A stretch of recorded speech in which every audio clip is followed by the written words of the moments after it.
Bem, nós estamos com o Conversas Cruzadas, todos nós deitados sobre os números da criminalidade, resultado do levantamento que Zero Hora fez no último domingo. E daqui a pouco voltaremos com o Gadeia, que propõe um exame qualitativo dos crimes e mais, descobrir, de certa forma, quem são os autores. Lá em Alvorada, que tem esses dados todos na raiz da criminalidade, ao fim e ao cabo, quem comete os crimes é o povo de Alvorada ou vão cometer lá, de passagem, os bandidos? Qual é a leitura que tem a polícia, delegado Guilherme, a respeito desta indicação de autorias por regiões? Como é que isso funciona? O delito migra também? Como é que isso está sendo acompanhado? Bom, hoje é sabido por todos que os homicídios estão intimamente ligados ao tráfico de entorpecentes. O crack tomou conta de tal maneira que, não vou afirmar aqui, não vou dar números, mas a maioria, a grande parte dos homicídios acontecidos Rio Grande afora, Brasil afora, estão vinculados ao tráfico de entorpecentes, sobremaneira ao crack. Se banalizou muito a vida, por qualquer coisa se mata, o indivíduo ficou devendo 3 ou 4 pedras para um terceiro, pedras de crack, para quem não sabe, crack são pedrinhas que se queima, que se fuma, por quase nada o indivíduo é morto. Então o tráfico de entorpecentes está intimamente vinculado aos homicídios sobremaneira na região metropolitana e nos grandes polos do interior. Mas também há que se dizer que a violência também tem outras origens. Esses dias eu estava lendo, acho que foi o professor Gadeia que falou em Chicago, uma pesquisa que foi feita na Universidade de Illinois, que durou 22 anos, com crianças de 9 e 10 anos expostas à violência televisiva.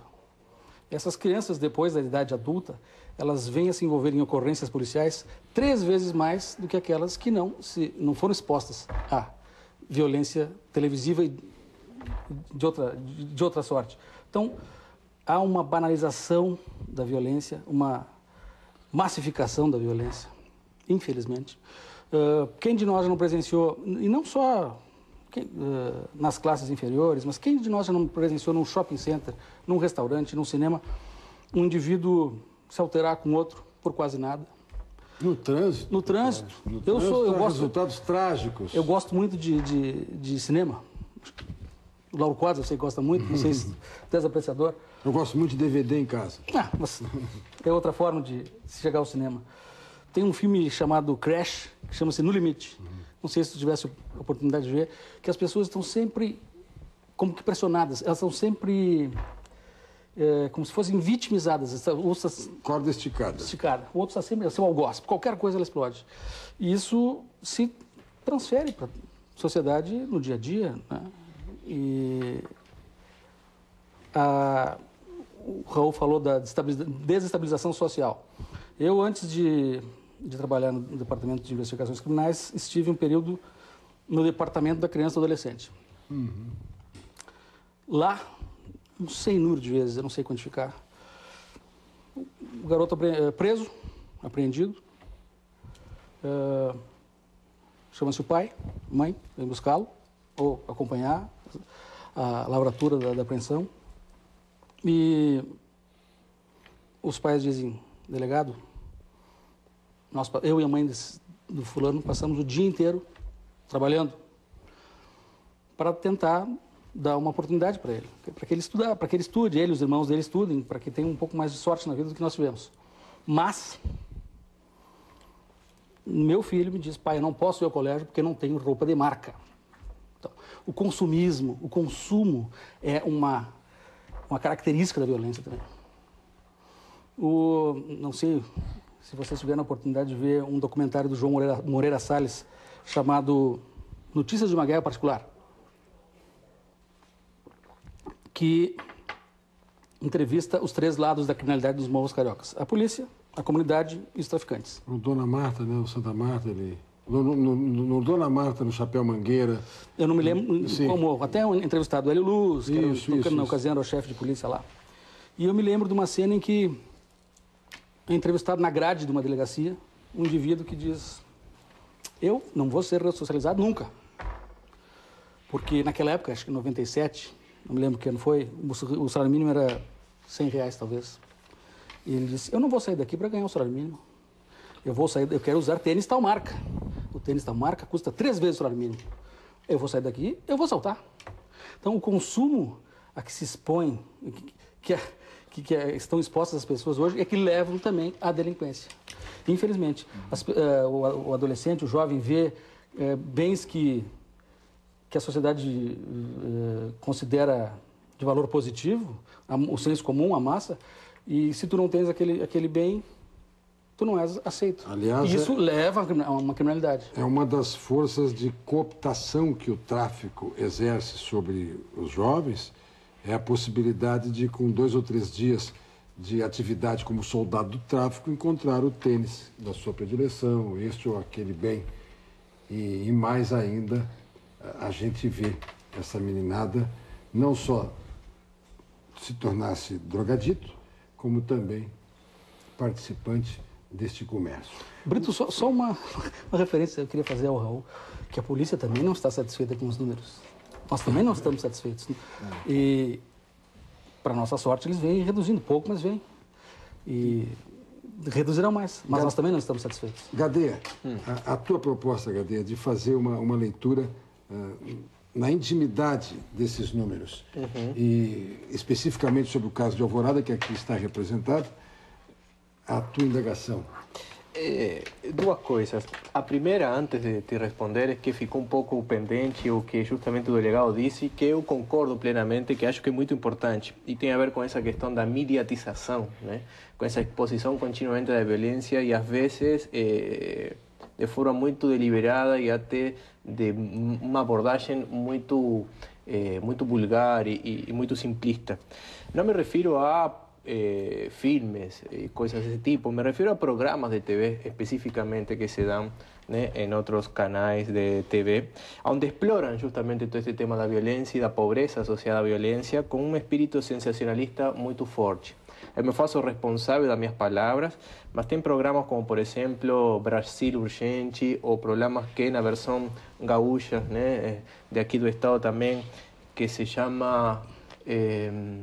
me esqueci agora, não importa, mas que continuamente está explorando o tema da violência e está também maltratando as supostas pessoas que estavam involucradas em algum acto de delinquência, verdade, com animosidades, com espírito discriminatório, seja racista ou seja por questões da pobreza. Então, esse tipo de coisas também são muito perigosas e também impossibilitam o trabalho sério da polícia e da segurança pública. Digamos, porque essa exposição contínua, as pessoas que estão em casa percebem esse tipo de programas e associam, às vezes, condutas que podem ser muito, digamos, normais ligadas à delinquência e ao delito. Rapidamente, então, indo ao que tu me estava perguntando, temos que considerar justamente as características do delito. Geralmente vemos que as cidades onde há mais criminalidade são atravessadas por o que eu gosto de chamar de corredor urbano BR-116. Ou seja, aqui há justamente uma linha, né, atravessada, onde há cidades onde diferentes tipos de atividades de delinquência e criminalidade se produzem. Então, existe um trabalho integrado dos municípios e das polícias que estão residentes em cada uma dessas cidades. Tem a ver com características urbanas que se vêm dando dos anos 80, 90 para cá, crescimento populacional, crisis em alguns sectores industriais, carencia em outras cidades de mão de obra, então começam a migrar para a região metropolitana, ou seja, exige de um trabalho de desenvolvimento urbano ligado com a polícia e com seriedade. A questão do delito é isso também.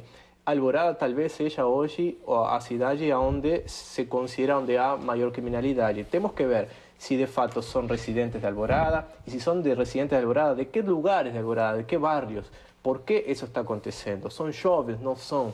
Ou seja, tentar detectar um pouco mais, ir a pesquisar, estudar a característica do delito para poder enfrentar. Si no estudiamos, si simplemente nos manejamos con números cuantitativos fríos, nunca vamos a poder resolver. Si no, vamos a ir siempre ao que eu considero soluções simplistas y que agora inclusive algunos televidentes colocaron, como por ejemplo fueron 3. A primeira, associar que a violência e a criminalidade simplesmente se soluciona com mais polícia. Isso é mentira. Em nenhum lugar do mundo aconteceu isso. A maior quantidade de polícia não garante necessariamente a inibição da criminalidade. A Colômbia reduziu sensivelmente a criminalidade e não acrescentou um só policial naquela programação. Que fez trabalhos de inteligência, como por exemplo na BR-116, que se estão colocando câmeras para justamente ir atrás. Esse é um trabalho interessante. A polícia, justamente dotado de uma melhor infraestrutura, mas não necessariamente você tem que viver com um policial do lado. Segundo, também se associa de que aumento, digamos, das penas ou uma legalidade, um marco legal muito mais rigoroso, não necessariamente não inibe o delito uma legalidade mais dura, porque o delito migra, é dinâmico, o delito também se adapta às novas situações, você não inibe a causa, né, do delito, o delito também se aperfeiçoa a partir de inibições. Então, isso também é algo que as pessoas associam, sempre deixando que a responsabilidade é do outro, ou é da polícia ou é da ordem do direito, e não necessariamente. E a terceira, que agora se colocou, que também é algo até perigoso, do meu ponto de vista, é a questão do controle de natalidade. Porque por trás de alguém que fala ou que pensa a questão do controle de natalidade, há uma associação direta ou indirecta da criminalidade com a pobreza. E isso é algo muito perigoso, porque justamente não se quer controlar a natalidade de quienes moram em moinhos de vento. Se quer controlar a natalidade de aqueles que moram em bairros vulneráveis, aqueles que justamente por carências educativas, como bem apontava o senhor aqui da ONG, por carências de planejamento familiares que temos que ajudar a isso, se caem nesta coisa. Inhibir, digamos, o controlar a natalidade me parece umas soluções um pouco perigosas, porque ahí estamos, digamos, criminalizando a pobreza de cierta forma. Potencialmente aqueles que viven en situación de vulnerabilidad, no futuro van a ter filhos que podem ir ao delito. Eso sería uma coisa de uma negação da cidadania muito perigosa e em uma ordem democrática isso não pode acontecer. Vamos ao repórter Rodrigo Sacconi, mais uma coleta de opiniões nas ruas de Porto Alegre. Qual a primeira atitude que deveria ser tomada para combater a violência? Eu acho que pela juventude, começar pela juventude também e policiamento nas ruas, né? Na época das eleições eu reparei que tinha bastante policiamento nas ruas, mas tem diminuído, não vi mais. E isso é importante porque impõe respeito, né?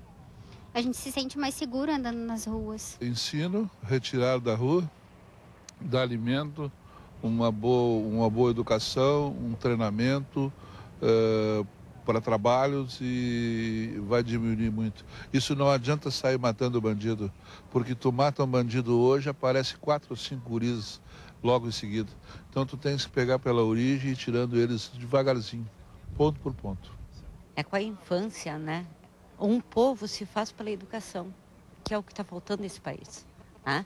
Uma boa educação, um bom andamento. Tu não pode deixar uma criança na rua sem que tu tome uma providência com isso, porque essa criança, hoje, ele é o adolescente amanhã. Eu creio que uma das primeiras medidas seria combater a criminalidade com inteligência, né? Seria uma atuação, uma política de segurança pública que pensasse à frente do criminoso, mapeando e com inteligência na aplicação da força policial. Eu acredito que devia investir mais nas pessoas, numa coisa mais preventiva, em educação, em cultura. Então tinha que ser uma coisa mais preventiva, porque aí acho que melhoraria muito.